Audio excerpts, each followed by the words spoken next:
নমস্কার বন্ধুরা, আশা করি আপনারা সবাই ভালো আছেন। ইজি রেসিপিস চ্যানেল থেকে আমি বেলা বলছি।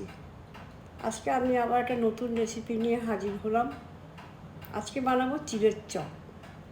এটা খেতে খুবই ভালো লাগে, স্ন্যাক্স হিসেবে এটা খুব ভালো লাগে।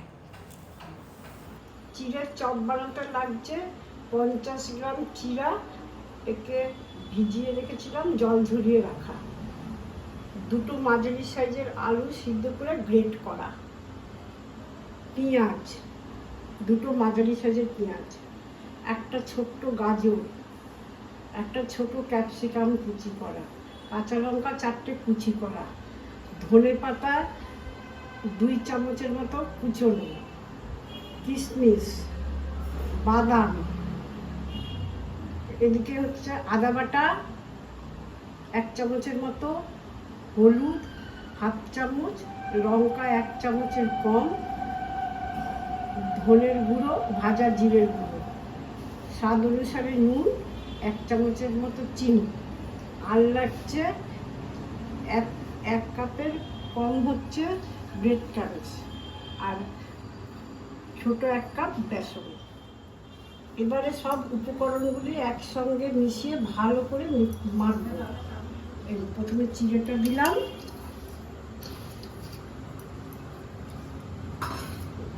তারপরে গ্রেট করা আলু দিচ্ছি,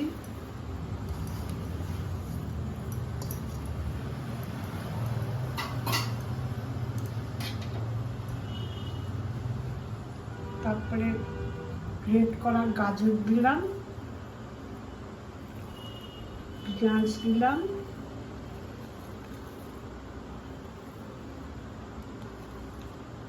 ক্যাপসিকাম দিলাম, কাঁচা লঙ্কা দিলাম,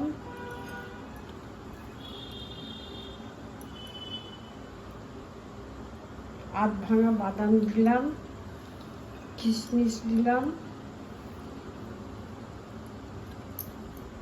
এদিকে আদা বাটা দিলাম, হলুদ দিলাম, লঙ্কা দিলাম, ধনে জিরে দিলাম, স্বাদ মতো নুন দিলাম, আমচুর পাউডার দিলাম। আপনাদের কাছে আমচুর না থাকলে আপনারা চাট মশলাও দিতে পারেন। সামান্য একটু চিনি দিলাম, এবারে ধনে পাতা কুচি দিলাম। এবার ব্রেড ক্রাম্বস অল্প অল্প করে মিশিয়ে মেখে নিচ্ছি।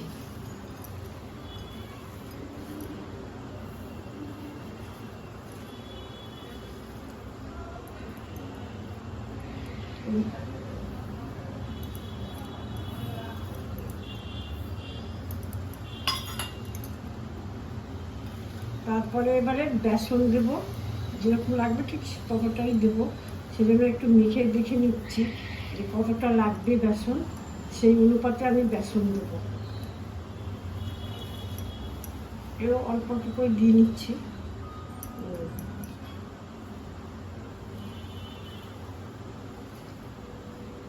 মোটামুটি আর কিছু লাগবে না, এবার আমি ভালো করে মেখে নিচ্ছি। এই দেখুন আমার মাখাটা হয়ে গেল। এবারে আমি হাতে সামান্য একটু তেল নিলাম, তেলটা হাতে লাগিয়ে তারপরে এর উপরটা আমি শেপ দিচ্ছি।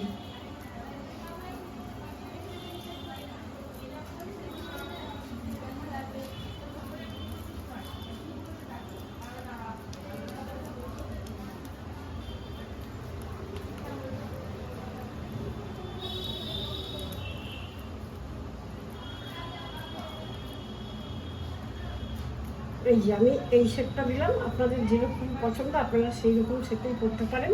এইভাবে আমি একটা একটা করে বানিয়ে নিচ্ছি। এখন এইভাবে সব কটা চপ আমি বানিয়ে নিলাম। এবার আমি তেল গরম করতে ওভেনে বসিয়ে দিচ্ছি। তেলটা গরম হয়ে গেল, এবারে একটা একটা করে চপ আমি ছেড়ে দিচ্ছি।